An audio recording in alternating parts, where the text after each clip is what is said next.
What is going on, guys? Nepike3 doing another video, and welcome to Umineko When They Cry. Now, this is a game that I've been wanting to play for a very long time. It's basically the next installment in the When They Cry franchise after Higurashi, and you guys know I absolutely love that. I've been told to play this game a lot. I've been told that it is very long. I've been told that it is very good mystery-wise. And I've also been told that it's better than Higurashi in some ways, so that just made me say, you know what? I'm going to play it, but then I never got around to after I bought these Erks in June, I think I bought them? I don't know. Let's just continue and get straight into this game. I'm excited. I am pretty much blind. The only thing I know that's like a murder mystery thing like Higurashi, so yeah, let's do this. Start. Okay, we have a little episode select. Episode 1, Legend of the Golden Wits. Welcome to... I might forget to try and pronounce that. The Golden Wits extends her heartfelt greetings. Please take it easy and relax for the first time being. There's no need to think overly or hurt about any of this. Quietly accept all that is about to happen. That's all that's being asked of you. The difficulty level is standard. We might as well at least start by taking the easy road. Okay, that's good because Higurashi was flat out just like the difficulty is hard, but I hope you enjoy the reward anyway. So, yeah, I'm just gonna click episode 1. Oh, that actually worked. For a second I thought I had to click load or something.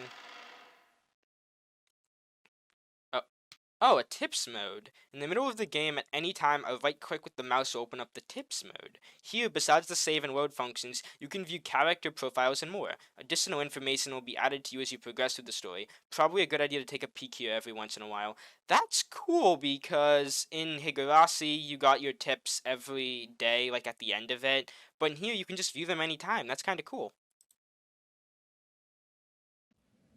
The story is very obviously fictional and fantastic in nature, any resemblance to existing individuals, organizations, and I didn't get to read that.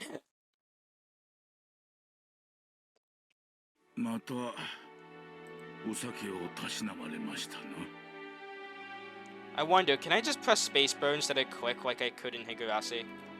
Yes, I can. The old physician let out a sigh as he removed the stethoscope. Two elderly men could be seen in the dimly lit study, which is filled with dust and sickly sweet stench. In the corner of this room, which was much larger than what most people would call a study, was an expensive-looking bed, a man undergoing a medical examination, and the physician conducting it. There was also what appeared to be a servant watching over the whole scene.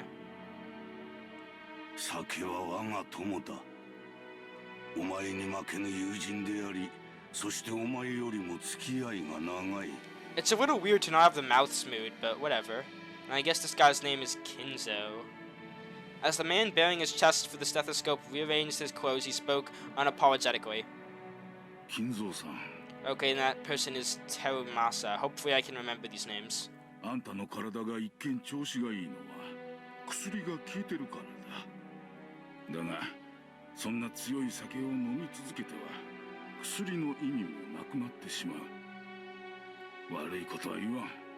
No.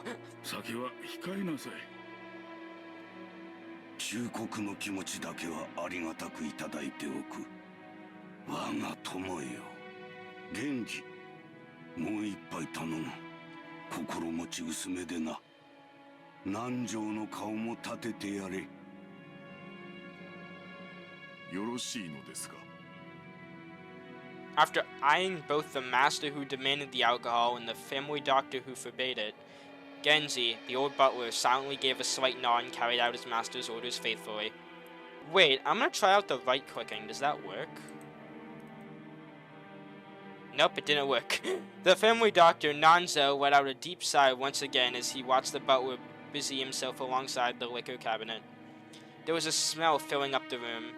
The sweet, poisonous aroma felt as though it melted the heart, if not the soul itself. It was the smell of that venomous green drink that the man couldn't bear to part with. Nanjo, お前は私の長きにわたる親友だ。今日まで私を長らえさせてくれたことを深く感謝する。私は何も医者としての忠告など、金蔵さんは全く聞いてくれませんからな。お前とて差し間違えた手を待てと言っても聞かぬではないか。ならば愛子というものだろう。親方様。すまぬ。釣りは切れても死にはせんが、こいつが切れては死んでしまうでな。Disregarding Nanzo, who had his face set in resigned expression, Kinzo took the glass that Genji was holding out to him. Very few people would associate that venomous color with an alcoholic beverage. 南條、正直に話せ。私の命はあとどの程度持つ？さて、どのくらいと申し上げれば、そのお酒を控えてくれますやら。Nanzo once again let out a sigh of resignation. Then he finally spoke to Kinzo as the latter swallowed his glasses. His glass. His glasses. None of them have glass. Well, I mean, he does. You don't have one. What does he? Why am I already forgetting the look of these characters? このチェスで例えましょう。金蔵さんの爪もなかなかですが、私のキングを追い詰めるには至りますまい。Nanzo's gaze was directed at a side table with a massive chess set placed on top of it. Judging by the positioning of the piece, the game seemed to be entering its final stage. Black's rook and bishop were cutting deeply into enemy lines. White's king had already been castled and cornered, so that even an amateur could see that the match would reach its conclusion before too long. Every time Nanzo came to give a medical examination, both of them would make a few moves. Nanzo was hinting that Kinzo would most likely fall into his eternal sleep before this game could be concluded. These were less the words of a physician than they were the words of an old friend. 普通の患者になら遺言を書くよう勧める頃です。遺言とは何だ南條。私の屍をどのように食い散らかせとハゲタカどもに指南する書き置きなのか。いや、違いますぞ。遺言は意思を残すことだ。遺産分配のことだけを書くものじゃない。ほう、遺産分配以外に書くこととは何なのか。心残りややり残し、受け継いでほしいことや伝えたいこと、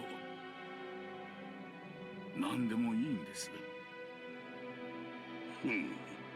受け継いでほしいことや伝えたいことだと？バカバカしい。この後ろ宮金蔵、後に残したいことも伝えたいこともただの一つもないわ。裸一貫で生まれた。そして裸一貫で死ぬ。バカ息子どもに残したいものなど何一つないわ。もしも訪れる最後が今日だとしても今だとしても、私は何も恐れることなくその死の運命を受け入れようではないか。全てを築き上げた富も名誉も全てだ。それらは私と共に築き上げられ、私と共に失われよう。後に残してやるものなど何もないわ。何もない。あとは野となれ山となれ。墓も棺も何も望まぬわ。それが魔女と私の契約だ。The wits. 私が死ぬ時に全てを失う。初めからその約束だからこそ何も残らぬのだ。What do you mean wits? 何も残せぬのだ。After reaching a furious crescendo, Kinzo suddenly slumped over. His expression was limp and feeble, as though an evil spirit had possessed him and then left. だが未練はある。残すものは何一つないが、残したまま行けぬものが一つ。それを書き記せばいい。もちろん生きているうちにこなせればそれでいい。だが万一の時、残された者がそれを引き継いでくれる。自分に万一があっても必ずその心残りが解決できるように残していく。それが遺言というものです。 When Nanzo tried to gently pat Kinzo's shoulder, the dying man flew into a sudden rage and batted away Nanzo's hand. ダメだダメだダメだ。 Yeah, no, this is definitely an interesting 私は story. 生きているうちでなくてはならぬ。私は死ねば魂はすぐに契約の悪魔に食らわれて消え去ってしまう。 Okay, this guy definitely is 死後 doing の世 something 界も sus. 安らぎも私にはないのだ。だから全ては私が生きているうちでなければならぬ。だから遺言状など私には必要ない。そのようなものを書く暇があったなら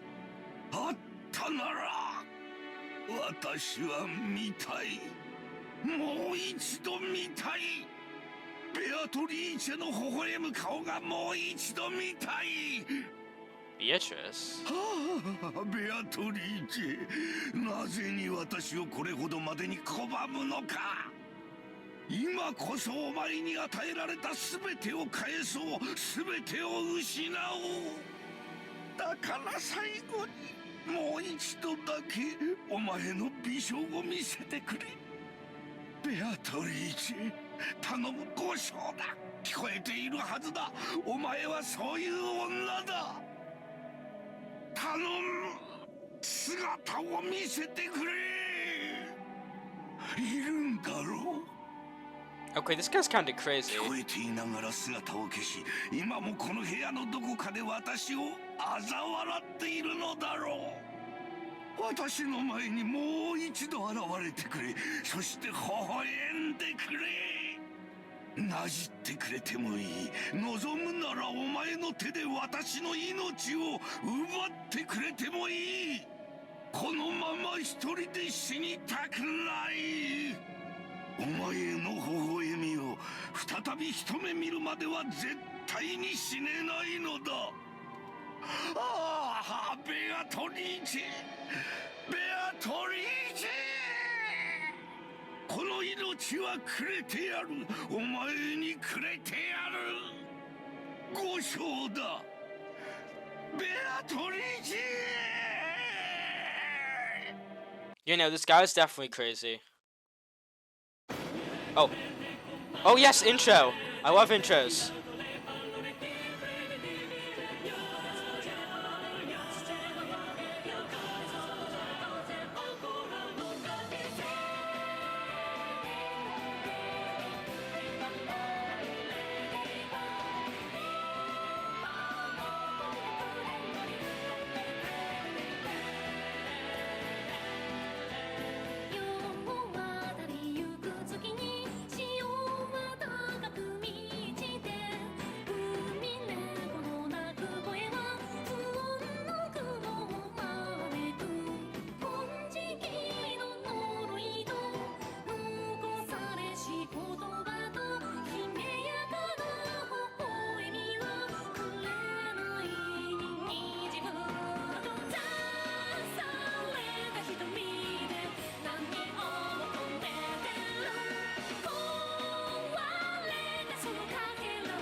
Okay, confirmed that that girl is a murderer. Based on the end, with that blood on her face. At least I think. I don't know. The only thing I don't like about the When They Cry franchise is the intros should be less spoilery. Like, I like them, but I can already tell a lot from that. The first day, October 4th.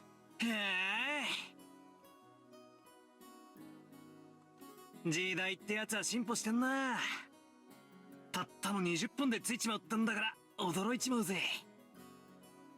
I couldn't help but scratch my head and marvel at how far things have come in recent years. Oh, is this the protagonist? We used to go by boat.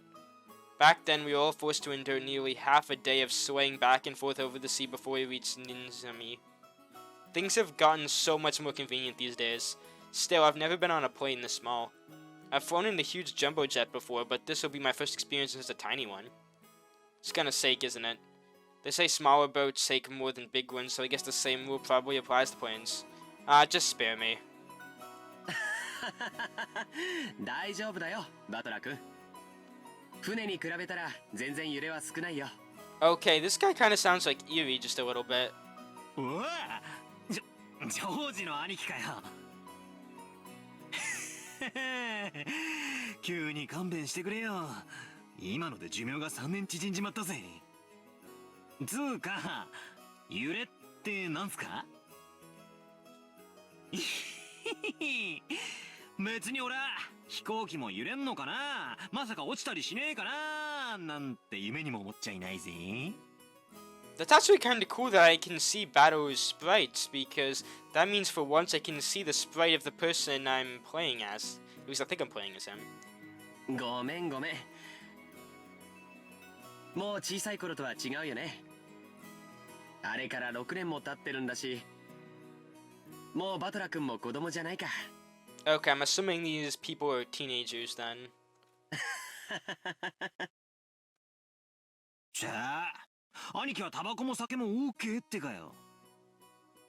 タバコは興味ねえけど、酒は飲んでみたいよな。兄貴なんかおじさんの遺伝子あんなら相当飲めちゃいそうだけど。僕の場合は好きで飲むというよりは仕事で飲む方が多いからね。日本のビジネスは酒抜きでは難しいよ。そうっすよね。だから俺も今晩の夕食あたりに初挑戦してみようかなって。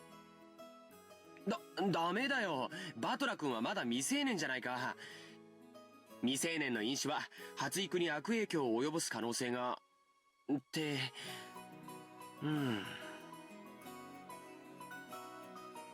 こんだけタッパがありゃ俺の発育は十分っすから。むしろちょいと身長縮めた方が服が探しやすいくらい。 I puffed my chest out proudly. Until I hit my growth spurt, my height was below average in my class. But then I grew and grew, and before I knew it, I'd passed 180 centimeters, 5 feet 11. I guess I have all that muscle training and those Sadie mail-order performance-enhancing drugs to thank for that. Before then, I never dreamt that I'd shoot 10 centimeters above George Zanecki, who reached his peak height early on. Damn, I'll bet my relatives all say, "Look how big you've grown, Batter-chan," or something. It's so embarrassing. I wish they'd just give me a break. Anyway, my name, Battler. Well, it's pretty damn weird, don't you think? Gotta wonder what my parents would think. Yeah, they probably hated you. I've never met anyone who could read it right the first time. I usually get called Sento-kun. Sorry, but that's not even close. Well, your name's just Battler. Well, that's probably because I'm reading the English version. My name is written. Can you read it? The first part of my family name, Ushiromiya. That's a fairly plausible Japanese pronunciation so far. The problem is my given name is made up of characters for fight in person, and it's pronounced Battler. Put it all together and you've got Ushiromiya Battler. Pretty crazy, right? It's crazy enough that my parents decided to call me that, but it's even more crazy that some government worker let them make it official. Both groups are at the top of my must-kill list. Anyway, this is one of my cousins. His name is pronounced Ushiromiya George.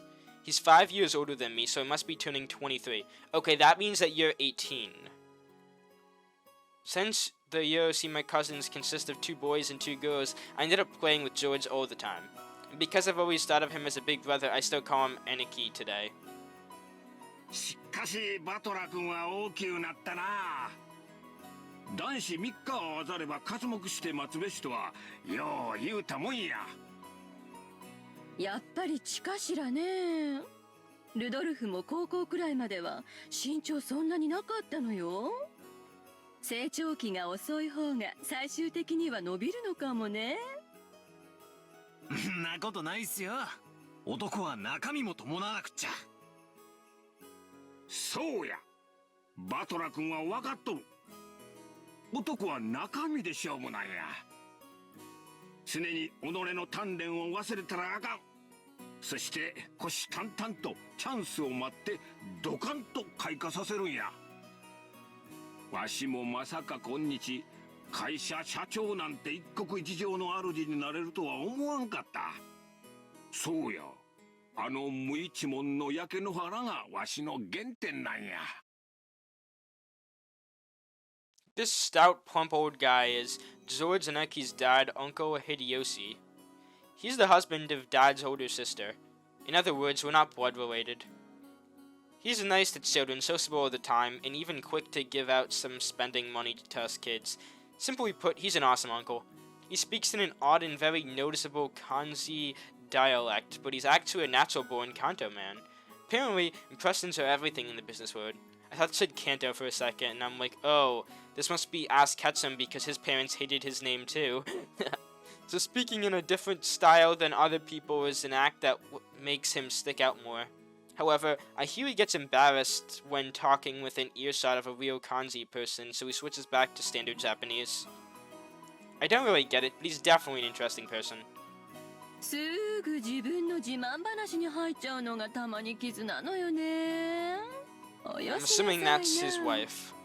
バトラ君、耳にタコができちゃってるんだから。ねえ。そんなことねえっすよ。でもいいじゃないっすか。語れる武勇伝があるってのは男としてかっこいいことだと思いますよ。俺なんか語るような話は何もないっすからね。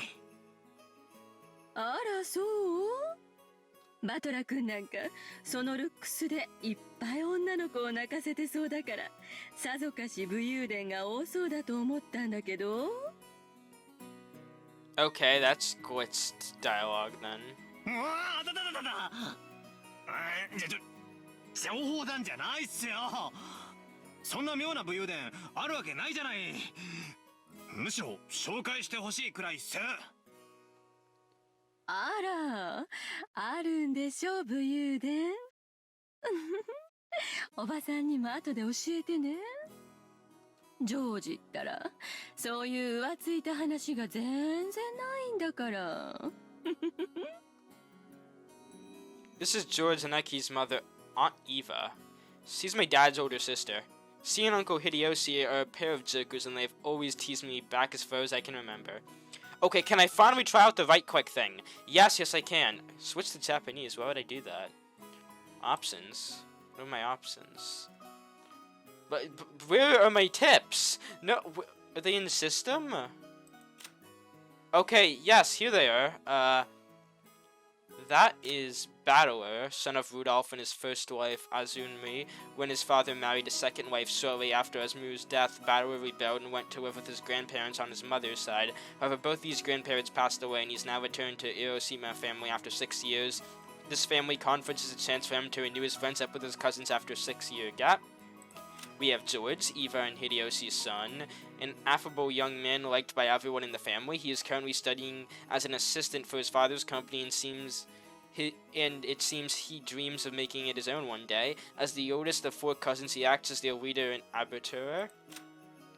Yoshima Hideyoshi, Eva's husband, he took his wife's name upon their marriage and became a member of the Ushiromia family. He therefore does not possess the spiteful genes passed down through Ushiromia family members, and his bright smile was very refreshing at family conferences. He started his business from scratch and now works as the president of a medium-sized restaurant chain. This chain seems to be growing and performing extremely well. Nice. Kinzo's second child. She is hostile towards her brother. Oh, Kinzo was the person at the beginning. And opposes him whenever she can. From issues dealing with the family fortune to a question of who will succeed the family's headship. Normally she would have lost her place in the Ushiromia family registered upon her marriage, but she managed to forcibly overcome this by having her name take her family name. Okay, cool. And ooh, there's a save. I shall save. Save. Yeah. And how do I leave the menu? How do I leave the menu? Exit. Yep, that's how I do it. This sometimes made them a bit hard to get along with when I was small. Well, I guess the events of the last 30 seconds prove that they can still be a herd to get along with. Even so, George and Aki's family is interesting and fun, and they seem to get along just fine. See, that's pretty much the total opposite of my family. Yeah, as we read from your character bio. ルドルフさんを見なかった？あ、さっきお手洗いに行くのを見ましたけど、まだ出てこないんすか？ Let the man take his crap. こりゃぽっくりいっちまったかな。ナムナムナムナム。No. Oh my god, that's amazing. 自分のお父さんにそんな言い方はないでしょ。まあ、あの人のお手洗いが長いのは今に始まったことじゃないしね。Let the man crap in peace, honestly. ああ、あんにゃろは昔っからそうです。雑誌持ってトイレに入るのやめてほしいんすよね。何の雑誌持ち込んで何をしてんだか。あら、そんな心配は全然不要よ。私と一緒にいる以上、そんなこと一人でさせやしないもの。なんの話か。後でじっくり聞きたいっすね。親父め、玉まで握られてグロでも出ないわけだ。握っとかないとどういうことになるか、よーくわかってるでしょ。いやいや、まったく。あのクソ親父の手綱はキリエさんにしか無理っすよ。実の息子の俺も喜んで譲っちゃいますわ。Okay, yeah, I'm definitely getting a hostile relationship between Badaro and his father. ええ、任せてち At ょう least だい。 that vibe. そういうの得意なのよ。This woman is my father's wife. Her name is Uroshima Kiri.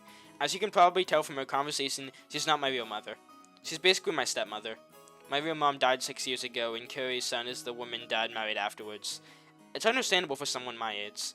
I could never bring myself to call his new wife Mom, and I doubt she feels like using the word son on this massive kid who's no relation to her at all.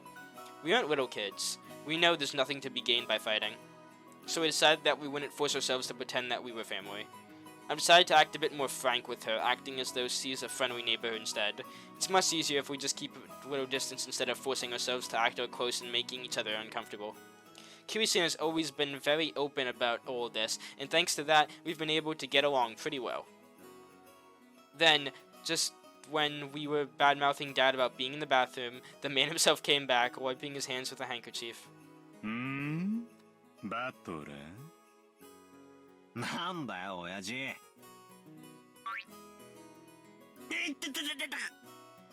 耳つねんな、耳。また母さんと俺の悪口を言ってたろ。なんでお前には父親に対する尊敬の念ってやつがわかねえんだ。いでででででででででででで。ああ、いでえよ、クソ親父。俺の耳伸ばしたって空は飛べねえぞーい。ほれほれ、立て横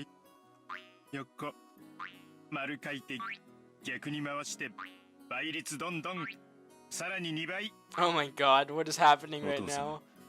失礼なこと言ってごめんなさいって言ってみ。冗談じゃねえぜ。そういうのは会員制のお店でやりやがれってんだ。だから話せって。This old bastard is my dad. I think I'm pretty tall myself, but Dad's just about as tall as I am. It's no surprise Aunt Eva started talking about Dad's blood when she saw my height. By the way, my height isn't the only thing I got from him. It seems having weird names runs in the family. Dad's full name is written Rudolf. You can't read it, can you? Come on, it's just... Anyway, the guy's name pronounced Rudolf. Haha, he must hate grandfather for giving him that name. So that's no reason to pass that weird naming tradition on to me. As the old bastard twisted my ear all over the place, Aunt Eva snuck up behind him and grabbed his ear. こらこらルドルフ。 What's with this family and grabbing people's ears? 息子に乱暴してるんじゃないわよ。言ってよ姉貴。 This scene perfectly illustrated the relationship between the prankster younger brother and the older sister who could deal out the punishment to him despite his size. エヴァ姉さん、そのくらいにしてあげてください。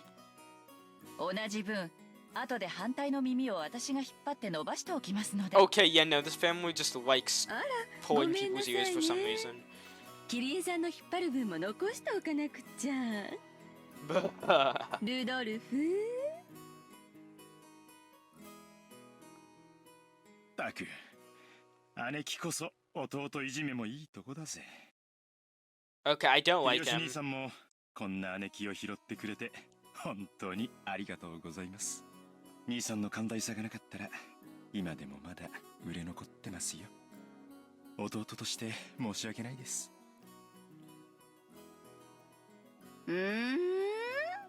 誰が売れ残るって？ After taking 3 steps back, Aunt Eva unleashed one of her beautiful high reverse roundhouse kicks, which stopped just a centimeter away from the tip of Dad's nose. After starting out with Tai Chi Chuan for her figure, Aunt Eva then developed an interest in the Chinese martial arts. After that, she went through karate, taekwondo, saporio, and what is it she's learning now again? Well, anyway, they say a woman's weapons are in her lower body, and that's literally true for Eva. ルドルフ。側頭部直撃だと一発で混沌するわよ。 Okay, I know it's a little too early to be making theories, but my theory is if this is a murder mystery, she's gonna die early, and that's gonna shock everyone because of how good she is at fighting. この間演舞でミスって相方泡吹いちゃったんだからね。いやいや、足癖の悪い姉貴で本当に申し訳ないです。 Dad completely unfazed shrugged and smiled ironically at Uncle Hideyoshi. わしには兄弟がおらん。だからエヴァとルドルフ君のじゃれ合いを見とると胸がポカポカしてくるんや。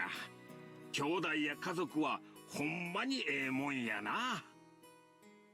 あら、ジョージ君に弟を作ってあげるという話はないんですか？もうジョージ君も立派な大人になって手も離れたでしょうから次の子がいてもいいでしょうに。おいおいキリエ、生まれてくる子の苦労も考えてやれよ。よくこの性悪姉貴から生まれてジョージ君はあんなにもまっすぐ育ってくれたもんさ。本当にジョージ君は偉いな。うちのボンクラに今度爪の赤を分けてやってくれよ。そんなことないわよ。エヴァ姉さんの教育が間違ってなかったからジョージ君はあんなに素直ないい子になったんだから。ですよね、姉さん。あらあら、そんな。どうかしら。うちのジョージもまだまだ頼りなくって。そうそう。それよりお宅のエンジェちゃんはどんな具合なの？吐いちゃったって聞いたけど。そうやそうや。久しぶりに顔が見れると思って期待してたんやで。大丈夫なんか？いつも季節の変わり目に風邪をひくんです。どうも弱くって本当は連れてきたかったんですけど、今回は私の実家に面倒見てもらっています。それが賢明よ。本家の毒気に当てない方が治りは早いもの。大人の都合より子供の病気の方が大事よ。わしな、吐く風によう効く薬知っとんや。帰ったらすぐ送るさかい使うてくれや。ありがとうございます、秀吉兄さん。いつもお世話になりっぱなしで。 Okay, so far someone's been called Nissan and someone else has been called Nissan. Honestly, at this point, Nissan confirmed. And once the conversation suddenly veered off in that direction, we kids didn't have a chance at. But yeah, no, I sympathize with this. For now, I'm just happy Aunt Eva gave Dad his just desserts for tugging on my ear. まだ天候調査中がなくならないね。 George Anarchy pointed at the counter. The checking weather sign was still stuck next to the departure times for the flight we were scheduled to board. According to Anarchy, smaller planes are more subject to wind and other effects of the weather, and it's not all that uncommon for flights to be delayed because of that. Wait a second, we are totally sure that it's not gonna sink, right? Still on that. From down here on the ground, it just looks cloudy, not windy. Well, I guess it's different up where the planes fly. ちょっと天気が怪しいものね。 Aunt Eva looked at the TV in the lounge. Is that a TV remote in her hand? The weather forecast was being broadcasted, informing us that a typhoon was approaching the Kanto region. Kanto! I can't wait to catch all the Pokemons. Typhoon again. Oh wait, why was I reading the freaking...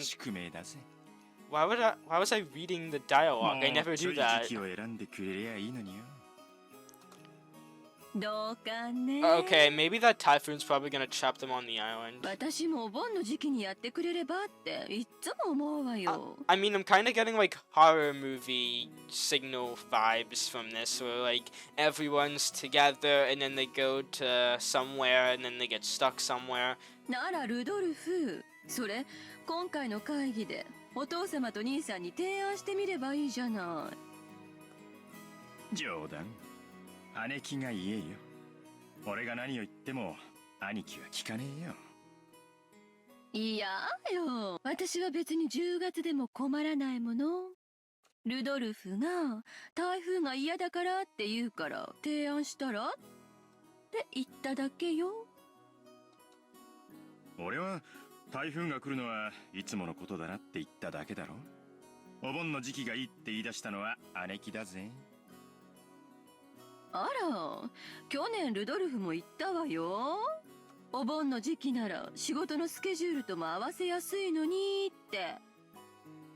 言ってねえだろ、そんなことよ。言ったわよ。私、そういうのは絶対忘れないもん。いや、言ってねえよ。言ってんのはいつも姉貴だよ。知ってる？寸止めって高等技術なのよ。Okay, yeah, no, she's gonna 年 kick した him. 女がはしたないことばっかしてんじゃねえぜ。Dad and Aunt Eva's argument looked no different from a couple of brats quarreling. 普段は父親や母親として振る舞っていても、こうして親族会議で元の兄弟に出会うと、子供の頃の自分に戻っちゃうからだろうね。と冷静に分析できるジョージ兄貴の方がずっと大人に見えるぜ。俺は将来あんなクソ親父みたいにはなりたくないに。なるなら兄貴みたいな知的な大人になりたいもんだぜ。僕かい？僕なんかまだまださ。社会経験が全然足りないし、社交性も度胸も足りない。Okay, I so far relate to both Battler and George. バトラ君にはそれらのいくつかがすでにあるように思うよ。だからきっと成人したら僕なんかすぐに追い抜いちゃうさ。George Zanaki scratched his head and laughed, as though trying to hide his embarrassment. Of course, he was just being humble. Anaki entered a university and became an apprentice at Uncle Hideyoshi's company at the same time, studying both academics and how to become a business emperor in parallel. Then, right after graduating, he got into Uncle Hideyoshi's company as his father's aide, pulling up a lot of real-life experience as he devoted himself zealously to his work. His great dream is to one day stand in his own and build up his own kingdom. Anaki is a real paragon of a man, sparing no effort as he strives toward his goal. It's no exaggeration to say that I really respect him. And then there's me. I'm nothing at all like Anaki. I'm living my happy-go-lucky idle high school life to the max. I've got no dreams for the future. I'd like to just sit back and stay cool and let the money flow in, but of course that couldn't never help. When Anaki was my age, he had already formed an impressive objective and he started devoting himself towards studying for that goal, so I guess I can't compare at all. My dad just says, "So you can study at my company if you like cleaning toilets." Damn it, I'm not gonna be in debt of that old bastard. I'll find my way myself.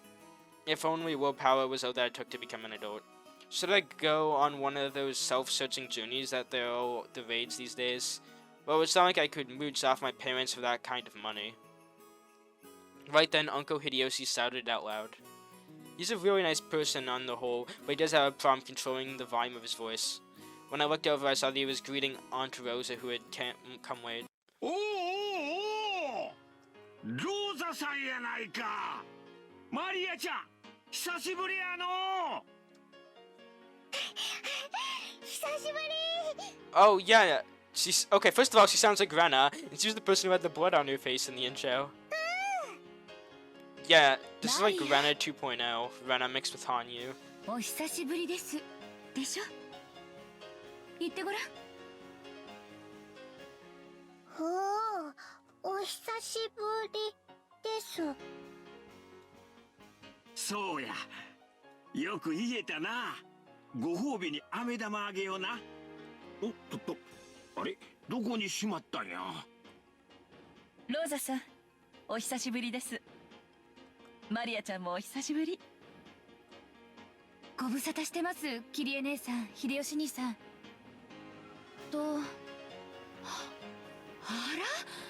ら、バトラ君？大きくなったわね。いや今日は会うたびに言われてて恥ずかしいっすよ。おうローザ、遅かったな。飛行機がダイヤ通りだったらギリギリって。ごめんなさい、列車の接続がうまくいかなくて。何？また天候調査中なの？ぼやかないぼやかない。船で6時間も揺られるくらいなら飛行機でほんの30分の方がずっとマシよ。たとえ1時間余計に待たされたって全然早いんだから。マリアちゃんも大きくなったで。今身長いくつあるんや。身長いくつあるんや。Mari-chan parroted Uncle Hideyoshi's question looking up at her mother. I guess she didn't remember her own height. She's probably right in the middle of a growth spurt, so her height must change every month. Give it a few more years and she'll suddenly start looking feminine.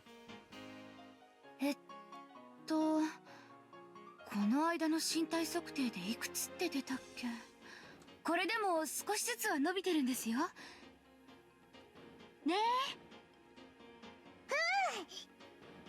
去年よりもずっと成長したと思いますよ。今年で9歳でしたっけ？ She's only 9? 9歳。そうだね、9歳だね。マリアちゃんも元気そうでよかった。よいしょ。もう高いをするにはちょっと重くなってきたかな。うわ、ジョージ兄貴、そりゃ俺がやってやるぜ。高い。When I went to lift her up in Naki's place, Maria stiffened defensively, staring suspiciously at my face. Ah, that's right. The last time I met Maria was 6 years ago, and she was only 3 years old. Of course he doesn't remember my face. マリアちゃん、覚えてる？バトラ君よ。一緒に遊んでもらったの忘れちゃった？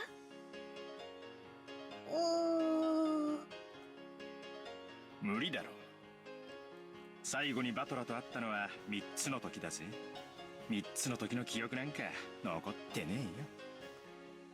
She must know everyone's face apart from mine because she meets them every year, but I haven't had contact with the Ushima family for about 6 years now. So it's no surprise that this 9-year-old girl doesn't have any memories of me. Even I can only barely remember her being a 3-year-old crybaby. マリア、バトラお兄ちゃんよ。ルドルフおじさんの息子わかる？兄さんの息子さんが、兄さんが息子さん。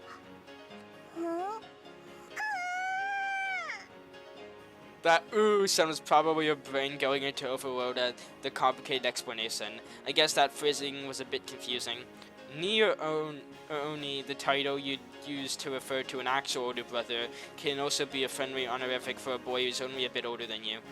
It's just like Ni or Oni, the word for big sister. Okay, Oni and Nini. Higurashi vibes. 彼はバトラ君。僕と同じいとこだよ。庄司お兄ちゃんと同じ？ So many dots. What the hell? Well, what is this? いとこ。そう。よくできたね。That part of Aneki is what makes me really look up to him. For someone who isn't married, he's just great at dealing with kids. I'm sure he'll be an indulgent father in the future. バトラお兄ちゃん Maria looked straight at me with the questioning expression as though asking whether it's okay to call me that. おや、俺がバトラだ。よろしくな、マリア。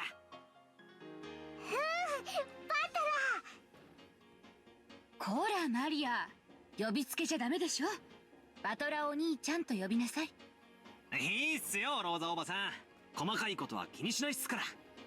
まあマリア、俺とお前は名前を呼びつけ合う仲だもんな。バトラバトラバトラおや、マリアマリアマリア。うう。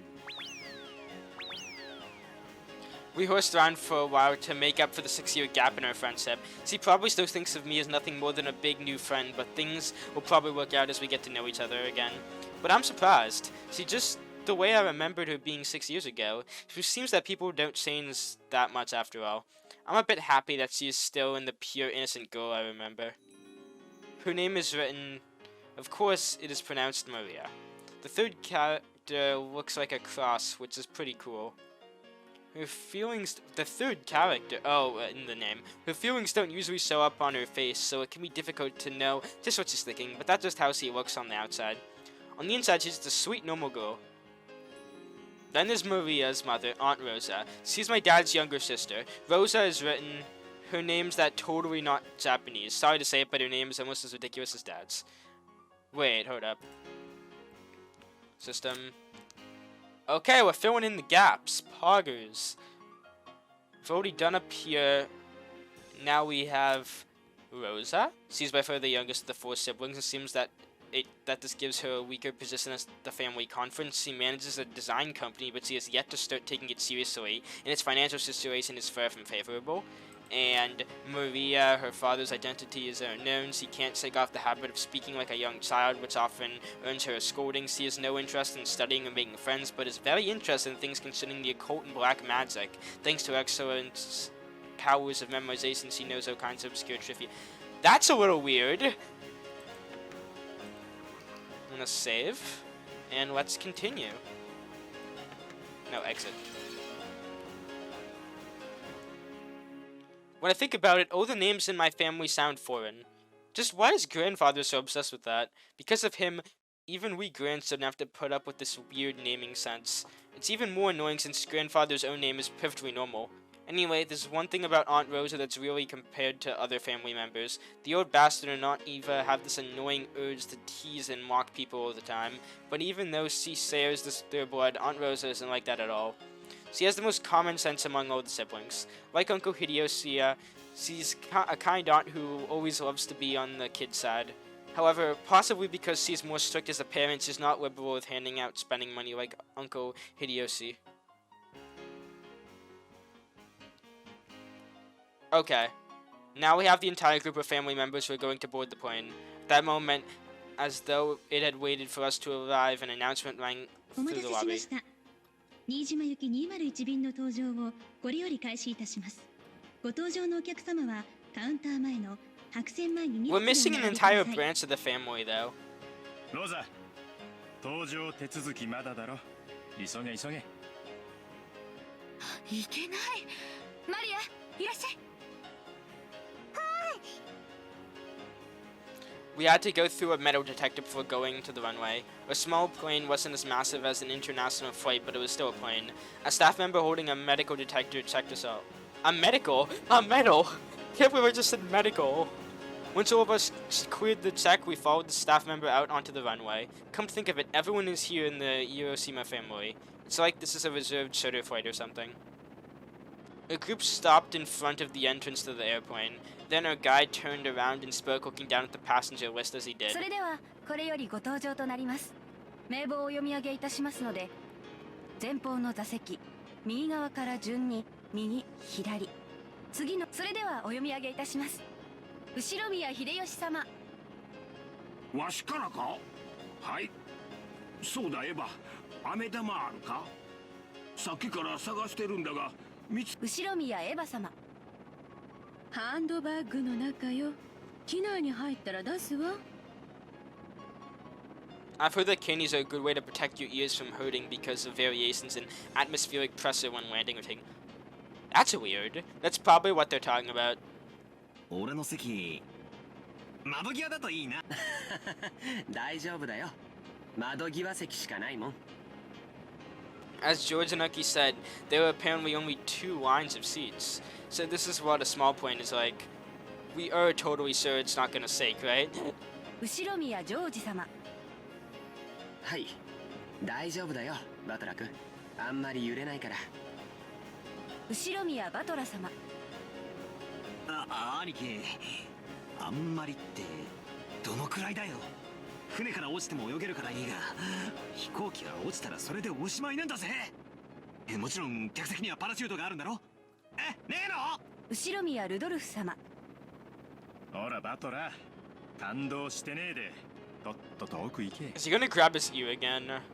言って親父、おさってパラシュートが Nope, just more child abuse. 後宮桐江様。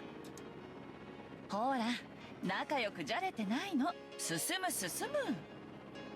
言ってよキリエ、押すなって。ボンクラが進まねえんだよ。後宮マリア様。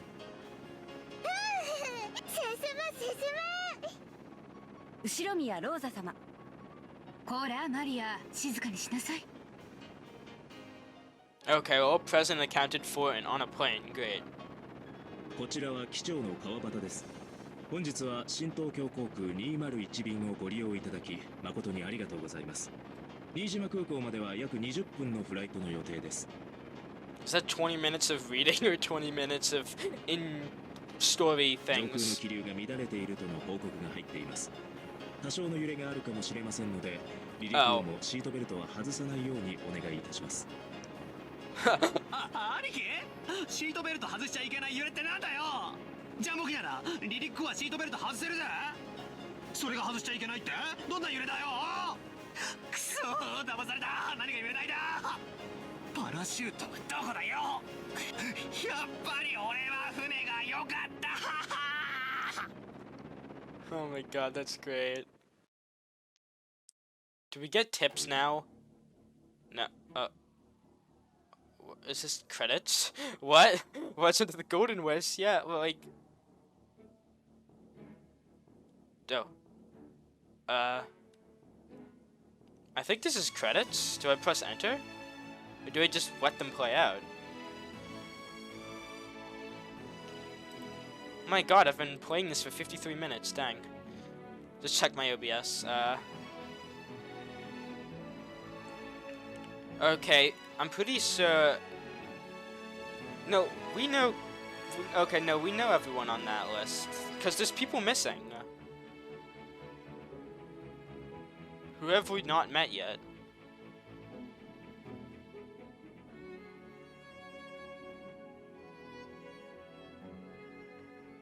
Oh, those are the people, I think. I don't know. It's gonna take me a while to get used to everyone's name.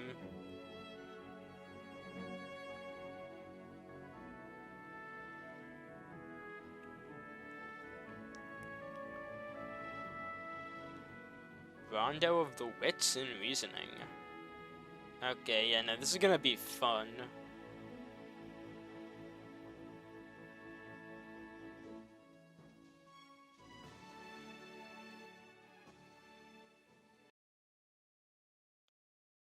Though this is we are going to end today. Anyway, I hope you guys did enjoy today's video. I am really hyped to continue the rest of this game. And yeah, I shall see you guys in the next one. Bye.